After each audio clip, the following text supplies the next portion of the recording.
बीड तालुक्यातील शिवणी येथील प्रसिद्ध शेतकरी परमेश्वर थोरात यांनी आपल्या शेतात ॲवोकाडो या पिकाची लागवड केली आहे, म्हणून त्यांना प्रसिद्ध शेतकरी म्हणून ओळखले जात आहे। महाराष्ट्राच्या कानाकोपऱ्यामधून त्यांच्याकडे ही शेती पाहण्यासाठी लोक येत आहेत। तसेच त्यांनी या रोपाचे कलम ही केले आहेत। परमेश्वर थोरात हे अतिशय उत्कृष्ट अशी शेती केल्याने लोक पाहण्यासाठी या ठिकाणी येत आहेत।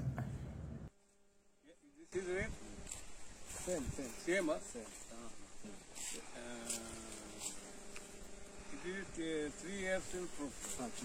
This plant? हे 4 वर्ष ही गिडा कुडा 3 वर्षाचे खाणे आज हेल्प करतो ते हेल्प करतो हा जास्त कुठलं फळ देते म्हणजे सेम सारखं उत्पन्न सारखं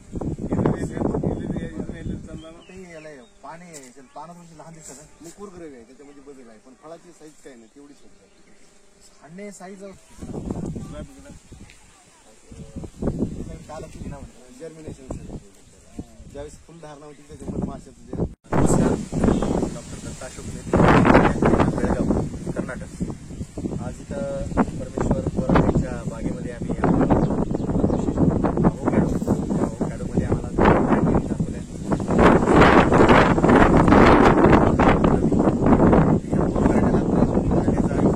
या शिवणी गावामध्ये बीड जिल्ह्यामध्ये आणि या डोंगराळ भागामध्ये एवढा चांगला परफॉर्मन्स आहे, याचा अर्थ आहे की आपल्याकडे देखील ॲवोकॅडो हे पीक येऊ शकतं, चांगलं येतं आणि शेतकऱ्याला थोडंसं नवीन पिकाकडे जे वळण्याची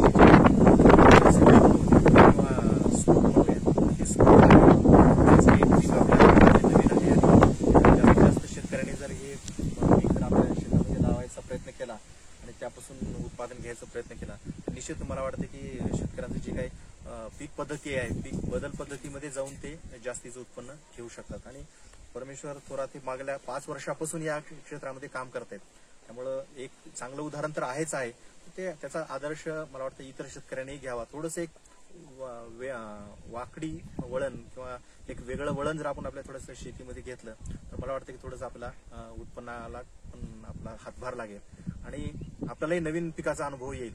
तर या ठिकाणी मी आजच्या या प्रसंगी बाग पाहिली, थोरात यांनी आम्हाला खूप मार्गदर्शन केलं आणि विशेष करून आपल्या इथं आमच्या बागेमध्ये आमच्या कृषी विज्ञान केंद्र तुकानटी यांचे चेअरमन श्रीमान RM पाटील सर इथं आलेले आहेत।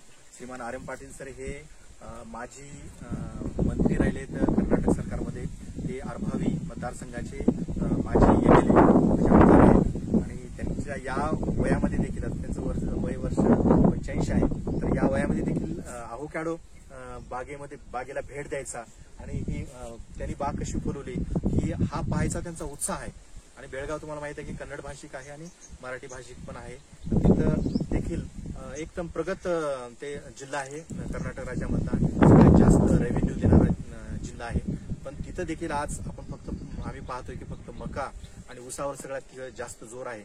तर मला वाटतं ही पीक पद्धती देखील ॲवोकॅडो पीक पद्धती देखील तिथं आम्ही लागू करू आणि कृषी विज्ञान केंद्राच्या मार्फत आणि आमच्या चेअरमनच्या प्रेरणेने देखील आम्ही आमच्या भागामध्ये देखील थोरात बंधू ॲवोकॅडो वाढू असं आम्ही तुम्हाला एक ग्वाही देतो किंवा एक आश्वासन देतो। बघूया पुढच्या काही दिवसामध्ये आपल्याला आमच्या तिकडे ॲवोकॅडोचा प्रसार कसा होतो। मला तुम्ही एवढी चांगली माहिती दिलात आणि एवढी पूर्ण आम्हाला बाग तुमचं दाखवलात आणि एवढा चांगला स्तुत्य प्रयत्न केलात त्याबद्दल आम्ही तुमचे खूप खूप आभारी